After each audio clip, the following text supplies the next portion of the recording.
Voilà, bonjour en tout cas, merci de votre fidélité à Matin Bonheur. Christelle Akoussa réalise ce temps d'antenne, je suis Christelle Melledge. Et nous allons prendre langue tout de suite avec le professeur Avouaka Boni Marie-Chantal. Bonjour professeur. Bonjour. Merci d'être là. Merci. Avec vous, nous parlons de santé et bien-être, principalement d'un sujet hautement important, le rôle de l'alimentation dans la survenue de caries dentaires. Effectivement. Et nous avons, vous avez pour les téléspectateurs pas mal d'images qu'on essaiera de comprendre avec vous. Déjà, revenons sur l'importance de ce sujet. Voilà, merci Christelle. C'est moi qui vous remercie. Donc effectivement, on parle de le rôle de l'alimentation dans la survenue des caries. Il faut déjà comprendre que les aliments font du bien à tout l'organisme. Et donc la bouche est la première porte d'entrée, c'est vrai, à part la main qu'on va utiliser pour porter la nourriture dans la bouche. Donc la bouche est la première porte d'entrée de la nourriture. Et donc la santé bucco-dentaire et une bonne alimentation sont indissociables. C'est pour cette raison qu'il faut vraiment y prêter beaucoup d'attention. Et donc dans le cadre du maintien d'une bonne hygiène bucco-dentaire, plusieurs aspects sont à considérer. Il y a d'abord le type de l'alimentation, donc des aliments, le type d'aliments à privilégier ou à éviter. Ensuite, nous avons la texture des aliments, le moment de leur consommation et la durée du séjour. Oui, le moment est très important. Qu'on consomme la nourriture le matin, à midi ou le soir, cela peut avoir une incidence sur l'apparition ou non des caries ou l'initiation beaucoup plus rapide donc de la carie. Et enfin, la durée du séjour des dents dans la bouche. Donc voici un peu. Et en ce qui concerne le type d'aliments à privilégier, il est important de retenir que ceux qui sont riches en vitamines, ceux qui sont riches en calcium, en phosphore, en protéines. Bon, par exemple, ceux qui sont riches en calcium, on peut pas citer les produits laitiers. Nous avons le lait, le yaourt, le fromage, le poisson. Et ceux qui sont riches en vitamine D, nous pouvons encore citer le lait. Nous avons également le poisson gras, l'huile de poisson. Nous avons également les jus de fruits. Alors, ceux-là sont-ils nocifs pour... Non, justement, ce sont des aliments qui sont à privilégier. Mais justement, donc, heureusement, on ne peut pas vivre que de yaourt ou de jus. En fait, ces éléments vont contribuer. Il est important de savoir que quand on veut, par exemple, pour un goûter, il est plus intéressant de privilégier ces différents éléments. Voilà, ces différents aliments. Allez-y. Et donc, en dehors des aliments à privilégier, bon, la liste n'est pas exhaustive, hein, il y a pas mal d'autres qu'on peut y ajouter. Il y a aussi les aliments qui sont à éviter ou alors pour lesquels il faut réduire, vraiment, qu'il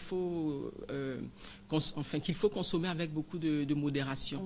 Et ces aliments sont dits cariogènes, c'est-à-dire les aliments qui vont initier la mise en place de la carie.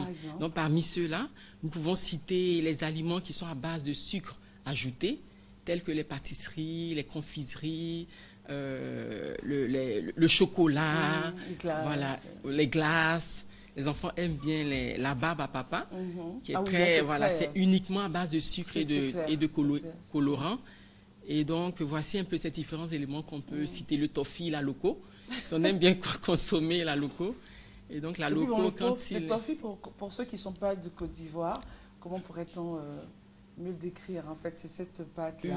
Oui, une pâte à base de lait. Voilà, en cuillant le lait concentré sucré, on va dire. Oui, le lait passe d'une couleur un peu blanc cassé à une couleur un peu marron. Voilà, et le toffee est très collant, très... Voilà. Voici. Et donc... en même temps, c'est très bon aussi. Mais à ne pas en abuser, en fait. Voilà, c'est ça le message. À ne pas en abuser. Et après, on va expliquer un peu, une fois qu'on les a consommés, qu'est-ce qu'il faut faire justement pour Justement, parce que la solution ne serait-elle pas de se brosser régulièrement les dents ou de dire, je dois réduire la consommation de ces aliments parce que même en me brossant les dents, je n'arriverai pas à effacer... Oui, en fait, puisqu'on n'a pas l'occasion d'avoir à tout moment la brosse à dents, je veux dire, à toutes les heures pour nettoyer les dents, il est important de pouvoir non seulement les consommer dans une certaine période. Bon, si c'est juste à l'approche du nettoyage des dents, ou alors si on les consomme pour tout de suite nettoyer les dents, là, dans ce cas, ça peut être intéressant.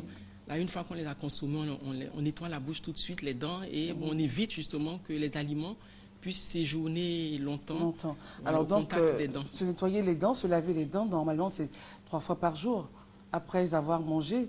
Oui, 3 fois par jour, après les principaux repas, Voilà. c'est que le matin, À après le midi. petit déjeuner, à midi, après le Le déjeuner, dîner. voilà, et le soir, Mais avant d'aller se coucher, en tout cas, il généralement, faut bien c'est se clair. nettoyer les dents. Mais généralement, les gens n'ont pas le temps de... Enfin, ils travaillent, ils sont en Non, ville. surtout, effectivement, surtout les midis, c'est pas C'est pas très facile, évident. c'est pas très évident. Ouais. Mais quand on le peut, il faut le faire.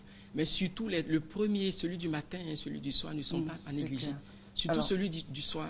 Parce que quand on reste couché sans avoir, enfin, sans s'être brossé correctement les dents, C'est bizarre. avec la sécheresse buccale, la bouche qui ne... Il n'y a pas de salivation, en principe, au cours de la nuit. Donc, il n'y a pas cette possibilité d'auto-nettoyage. La salive qui va nettoyer, rincer les débris alimentaires et rendre la dent propre. Donc, Alors, surtout le soir, c'est très important. Nous avons donc avec vous d'autres images d'aliments provoquant la mauvaise haleine. Évidemment, l'oignon, c'est connu. Hein. L'oignon, c'est connu. L'ail, le chou. Le chou, oui. Ah, pour le chou, Parce ça qu'en par contre, on ne oui, savait pas. tous ces aliments vont produire avec le temps ce qu'on appelle les composés sulfurés volatiles, qui sont à la base de la mauvaise odeur. Alors, Donc, il y a pas mal, oui. Allez-y, allez-y. Il y a pas mal de produits alimentaires qui, après décomposition, peuvent entraîner ce genre d'éléments. Et donc, c'est pour cette raison qu'il faut, bon, se brosser les dents, avoir les éléments. En même temps, les choses, il y a pas mal de vertus. Justement, tous ces produits, même tous les produits laitiers, tout ça, ont beaucoup de vertus. Bon, on les consomme, mais il faut comprendre que certains sont à base de, enfin, à l'origine de la mauvaise odeur, enfin, de la litose. C'est le terme consacré, la mauvaise haleine. Alors, la solution ne serait-elle pas de pouvoir se brosser les dents à chaque fois qu'on mange? Oui, est-ce que vous pensez que ce sera même le brossage des dents élimine-t-elle l'odeur de l'oignon, surtout lorsque c'est consommé frais?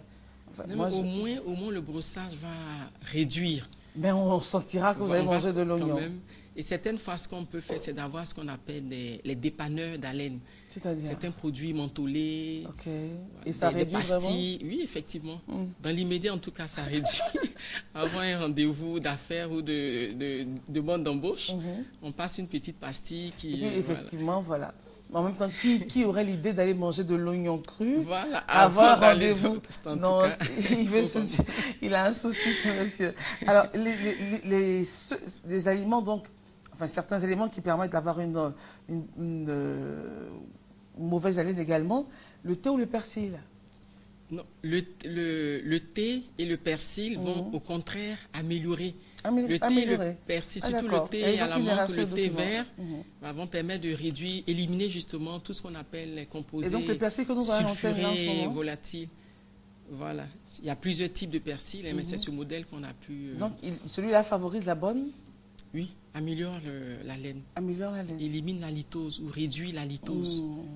Mais à consommer comment alors? Bon, on peut consommer le thé, le persil, voilà, comme du thé. C'est-à-dire on peut le mettre dans une casserole avec de l'eau bien fait bouillir et puis consommer l'infusion. Ou alors, dans une salade, dans pas mal de mets, on peut ajouter le persil. Façon crue, naturelle. De façon crue, de façon cuite. Tout cela peut aussi aider, ça peut être intéressant. Quelque façon que ce soit. Voilà, mais cela pourrait aider à réduire effectivement à réduire. Le thé vert aussi, non seulement pas mal de vertus, mais en même temps aussi aide à éliminer la mauvaise haleine, réduire la mauvaise haleine. D'accord. Vous restez en notre compagnie, docteur, professeur Dumont. Vous êtes avocat Bonnie Marie-Chantal, coordonnateur du Centre de consultation et de traitement odonto-stomatologique. Avec vous, nous parlons du rôle de l'alimentation dans la survenue de la carie dentaire. Il est temps pour nous d'aller à la réclame. Il est 7 h. À tout de suite.